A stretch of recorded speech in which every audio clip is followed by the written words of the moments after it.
ने आई है। और ये जो राहत की सांस देने जा रहे हैं ये कोई और नहीं बल्कि ग्रहों के सेनाध्यक्ष मंगल होंगे। कारण इसका क्या था जो अभी तक पॉजिटिव परिणाम इस मंगल के द्वारा नहीं मिल पाया। अब क्या ऐसा सिचुएशन बनने जा रहा है जहां पर ये मंगल एक शुभता के दृष्टिकोण से सबसे ज्यादा पॉजिटिव होंगे। ध्यान रखिएगा, मीन राशि के यही धनेश बनते हैं, अर्थात धन का दायित्व मंगल के पास है और यही वो ग्रह बनते हैं जो आपके भाग्य से। यदि देखा जाए तो पिछले 11 महीने से ये मंगल कोई अनुकूल पोजीशन पर नहीं थे। शुरू से ही शुरू करते हैं ताकि आपको पता चल पाए कि क्या हुआ था और अब 13 सितंबर से क्या होने जा रहा है। डेट था 20 अक्टूबर सन 2024 का, जिस दिन यही मंगल प्रवेश करते हैं ठीक मीन राशि के पंचम भाव पर। पंचम भाव पर त्रिकोण के मालिक का त्रिकोण भाव पर होना तो चाहिए बहुत अनुकूल, परंतु स्वयं मंगल अग्नि तत्व के ग्रह हैं और जिस राशि पर ये प्रवेश किए थे वो जल तत्व की राशि है। अब एक आग जल रहा है और उसमें पानी डाल दिया जाए तो क्या होगा? धुआं ही धुआं। शायद ऐसी ही स्थिति हमारे जीवन पर भी हमको देखने को मिली। मानसिक अशांति से भी इस मंगल ने जोड़ा। होना तो चाहिए इसको 1.5 महीने में आगे बढ़ जाना चाहिए, लेकिन वक्री होकर के पुनः एक घर आगे और पुनः एक घर पीछे का खेल चलता रहा। यूं 7 महीने का समय व्यतीत होता है और एक डेट सामने आता है 6 जून सन 2025। अब इस दिन ये मंगल अपने परम मित्र सूर्य की राशि पर प्रवेश करते हैं।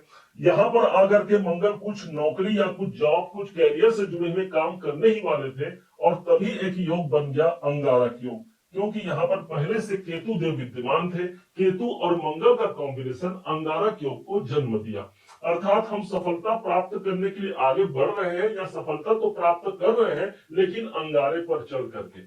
लेकिन अब समय परिवर्तन होता है। एक अगला डेट आता है 28 जुलाई सन 2025 का और यही मंगल एक घर आगे प्रवेश कर जाते हैं, सप्तम भाव पर उपस्थित हो जाते हैं।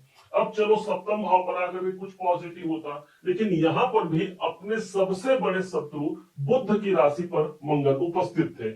ये एक पृथ्वी तत्व की राशि पर मौजूद थे।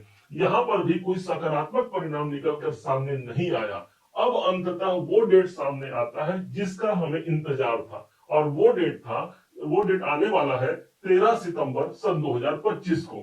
इस दिन यही मंगल एक घर आगे प्रवेश करते हैं और पहुंच जाते हैं हमारे 8वें घर पर। हालांकि अष्टम भाव पर मंगल का पहुंचना अभी भी कुछ कमी रह गई है। जिस राशि पर ये प्रवेश कर रहे हैं ये स्वयं ऐसी राशि है जहां पर वायु तत्व की राशि है 7 नंबर, जहां पर मंगल गए हैं और मंगल स्वयं अग्नि है। एक आग को जलने के लिए क्या चाहिए? एक आग को जलने के लिए वायु चाहिए, ऑक्सीजन चाहिए। अब वही ऑक्सीजन मिल गया यहाँ पर मंगल को, अर्थात जो दायरे हैं जो कार्य हैं वो अब खुल करके होंगे, धधक कर आगे बढ़ेंगे।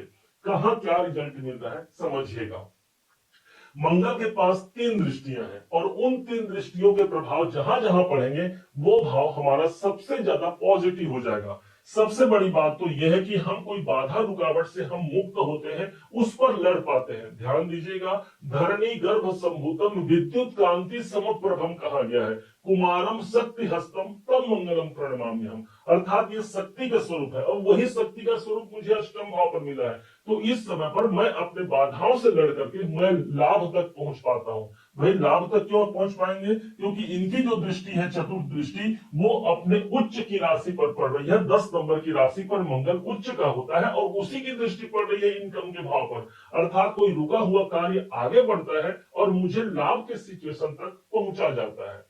यही नहीं, 10 नंबर की राशि को हम काल पुरुष की कुंडली में कर्म का स्थान कहते हैं। इसलिए कर्म क्षेत्र से जुड़ा हुआ, कैरियर से जुड़ा हुआ कोई बाधा, कोई डिप्रेशन का हम कोई अनुभव ले रहे हैं तो उस डिप्रेशन से बाहर निकल करके एक सकारात्मक रास्ता हमको मिलता है जो कर्म क्षेत्र पर सफलता के लिए सबसे ज्यादा पॉजिटिव होगा।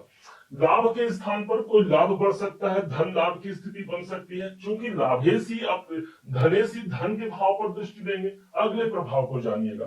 मंगल के पास जो 7वीं दृष्टि है वो अपने स्वयं के घर को देख रहे हैं। अब कोई ग्रह अपने खुद के घर को जब दृष्टि देगा उस घर को कभी बिगाड़ेगा नहीं। जिस प्रकार से हम अपने घर पर मान लीजिए नहीं है लेकिन हम सामने बैठे हैं तो अपने घर पर हमारा फोकस है कि कौन आ रहा है कौन जा रहा है, उसको हम खराब होने नहीं देंगे। ठीक इसी प्रकार मंगल हमारे धन के भाव को खराब होने नहीं देंगे, अर्थात धन से जुड़े हुए कोई कार्य आगे बढ़ते हैं, कोई पैसा फंसा हुआ है उस पैसे की रिकवरी कर पाते हैं, हम जो काम कर रहे हैं उससे हमको अच्छा खासा धन का लाभ हो पाता है। फैमिली कुटुंब के लिए भी हम कोई सकारात्मक काम कर पाते हैं, कोई अनुकूल वातावरण परिवार में भी निकलकर सामने आता है। अब इनके पास सिर्फ एक दृष्टि बच गई और वो है इनकी 8वीं दृष्टि, और वो पहुंच रही है 3रे घर पर। ध्यान दीजिएगा, एकमात्र मंगल ही वो ग्रह है जिनके पास 8वीं दृष्टि है, कोई अन्य ग्रह नहीं है जिसके पास 8वीं दृष्टि मौजूद हो। इसलिए इनकी दृष्टि पराक्रम के भाव पर पड़ रहा है, हमारा कॉन्फिडेंस अच्छा रहेगा, हमारा पराक्रम अच्छा रहेगा। कोई यात्राएं इस समय पर होती है और वो एक पॉजिटिव यात्रा के रूप में संपन्न होती है। आप ऑकल्ट में हैं, ज्योतिष में हैं, या फिर कुछ गुप्त तंत्र मंत्र ज्ञान विज्ञान में आप संलग्न हैं, तो इन सब लोगों को एक अच्छा परिणाम मिलेगा। आप राइटर हैं, आप इस समय पर राइटिंग कर सकते हैं और अपने रिसर्च के कार्य को आगे बढ़ाने का एक सबसे अच्छा जरिया इस मंगल के पास मौजूद रहेगा। चूंकि हमने कहा कि अष्टम भाव पर ये मंगल है, अभी भी सकारात्मक परिणाम हमको 28 अक्टूबर के बाद को भी यदि देखें, अगले 6 महीने को, तो काफी पॉजिटिव आने वाले हैं। जैसे कि 28 अक्टूबर के बाद ये पुनः अपने स्वयं के घर पर होंगे। अब समझिए जरा, भाग्य के स्वामी भाग्य के घर पर होंगे, सबसे ज्यादा भाग्य उन्नति का माहौल देखने को मिलेगा। उसके 1.5 महीने बाद ये 10म भाव पर आ जाएंगे। 10म भाव पर अपने मित्र की राशि पर केंद्र भाव पर रहेंगे। ये एक सकारात्मक परिवर्तन होगा जहां पर कर्म क्षेत्र के दृष्टिकोण से वर्तमान सिचुएशन से कहीं ज्यादा अच्छा परिणाम और मिल सकता है।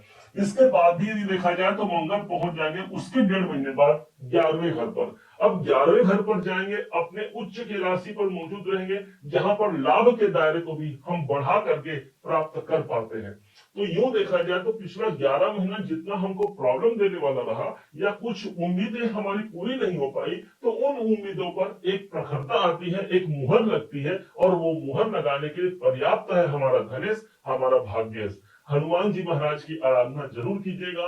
हनुमान चालीसा सुंदर कांड के पाठ से ये मंगल सकारात्मक परिणाम को बढ़ा देता है।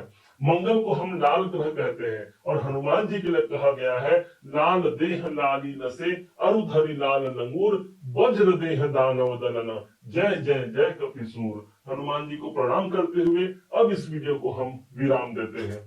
उम्मीद है आप सबने इसे समझा, आप सबने इसे जाना है। यदि आपने इसे समझा है, जाना है, मेरे समझाने का प्रयास यदि आपको सार्थक लगा हो, मेरे समझाने का तरीका यदि आपको सार्थक लगा हो, तो हर बार की भांति इस बार भी अपना प्यार भरा लाइक और कमेंट करना कभी मत भूलिएगा।